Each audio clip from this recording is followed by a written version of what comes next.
crux of it all is that we need to tell them and accept them for what they are, but at the same time we are much more than that, and we have you might be a kind individual, a funny individual, a talented, a status, symmetrically perfect. It's also got to do with the increasing levels of aggression in a society. Like people are really so angry and they just want to, hurt others and unload. You really don't need to know the person to take out their hatred. You can just say. How can we um, make them understand that not there's no race to be perfect. Why the need to be perfect? Why your hair should be like this, or why should your makeup be like this? Why should your body size be size 0? Why? Any one of you can take that question. I think we need to really make people focus on some deeper aspects about themselves so that they can have something alternative to feel good about themselves. One reason why people feel so bad about their bodies is that they are not able to focus on something else in their being, to feel good about that.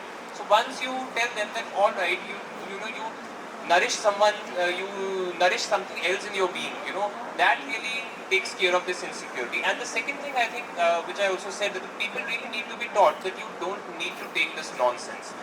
So if someone is saying it as a joke or as a good advice, if it hurts you, you just tell the person to keep quiet in very nice words.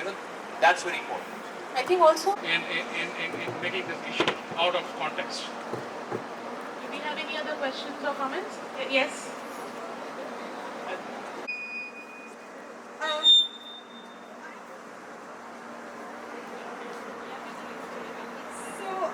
I am surrounded by a lot of women in my life who feel that because they're fat or because they don't have their ideal body shape, that they don't they can't be perfect at what they're doing, and so that makes me feel really like what can I do to help them feel better about themselves? Because I feel that whenever I do say something of how they should look beyond that and what their good qualities about themselves are, it sounds almost as if I'm preaching and if I know better than them.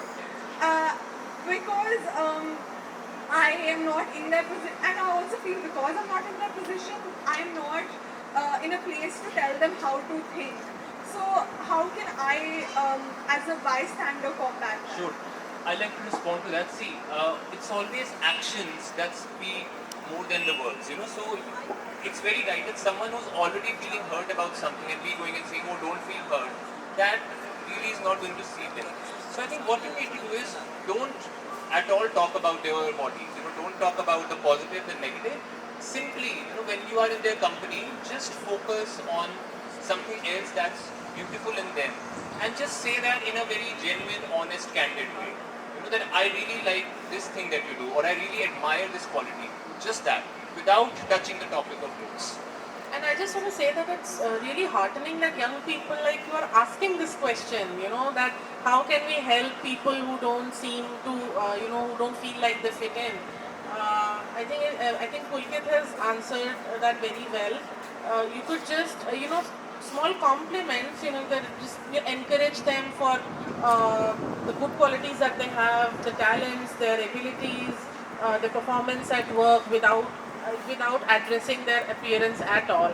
And the occasional times you want to do that, just a casual, oh, you're looking really nice today, or yeah, I like that eyeliner on you. Just small things like that, build up a person's confidence, and then they start, coming out with it a little more. I think I was going to add to that. These days, giving compliments is a very fraught kind of issue, particularly men to women, and the reverse, and can be construed as sexual harassment, as in a different debate. But I was going to say that I've heard that best type of way of complimenting someone, apart from their inside, is to compliment them on something that they choose. So like a dress or a pair of earrings or whatever, rather than what they actually look like. You can also admire their deeper qualities, that you are a very strong person, you are a very spirited person, or you are a very hardworking person. Because ultimately, self-esteem can come from many sources. The body is just one of them. And the current emphasis on the body just makes everyone think that that's the only source from your self-esteem.